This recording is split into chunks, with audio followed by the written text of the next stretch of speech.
What happens when you trespass on someone's land and think you're untouchable? My name's Ethan, a third-generation rancher in Montana, where my family's 500-acre spread has been our lifeblood for decades. I've got no patience for nonsense, but I never expected a showdown with a woman named Karen from the nearby HOA who thought she could rewrite the rules of my land. It started on a crisp October morning.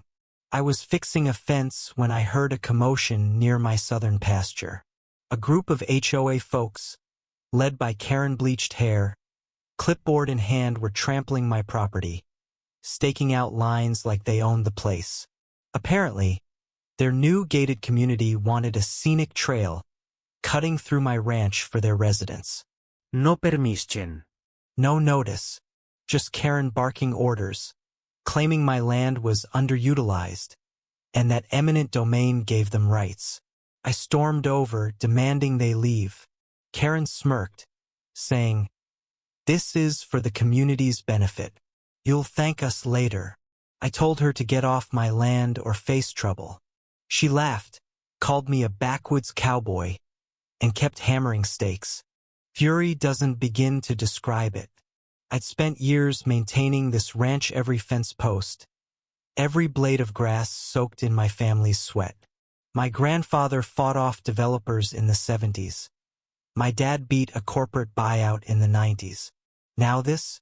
I called the sheriff, who arrived to find Karen's crew still at it. She waved some flimsy HOA approval document, but the sheriff wasn't buying it. My deed was ironclad: no easements, no public access. He ordered them off, but Karen doubled down, shouting about her rights and threatening to sue me for obstruction. That's when I noticed a stranger in their group, a quiet guy with a camera, taking photos of everything. He didn't fit too calm, too observant. I didn't know it then, but he'd be the twist that turned this mess upside down. The next day, I woke to a bulldozer tearing through my fence. Karen had hired contractors overnight, claiming my land was now community property. My blood boiled.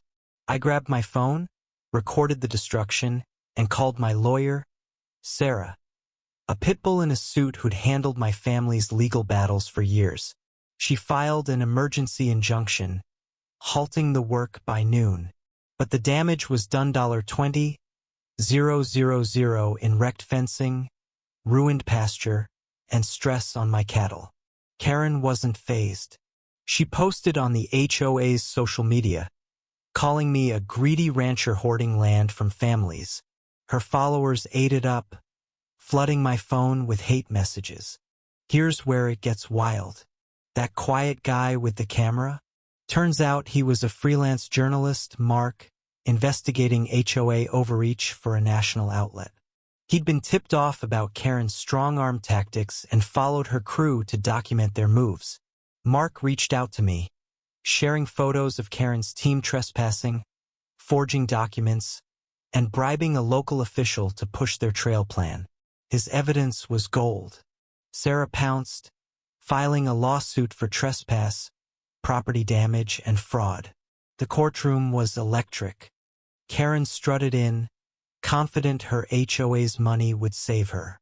But Mark's photos, my footage, and the sheriff's testimony painted a damning picture. The judge wasn't just Anayed was livid. He slapped the HOA with a $650,000 fine for willful trespass and punitive damages. Plus, Karen personally had to pay $50,000 for orchestrating the fraud. Her smug grin vanished. The fallout was brutal for her. The HOA board fired Karen. Her gated community shunned her, and her social media turned into a ghost town. My ranch? I used the settlement to rebuild the fence stronger than ever and donated a chunk to a local land trust to protect other ranchers from similar fights. Justice felt sweet, but it wasn't just about the money, it was about standing up for what's mine. My family's legacy wasn't just preserved, it was fortified. What do you think? Did Karen get what she deserved? Or was the fine too harsh? Share your thoughts below. I'm curious where you stand on this.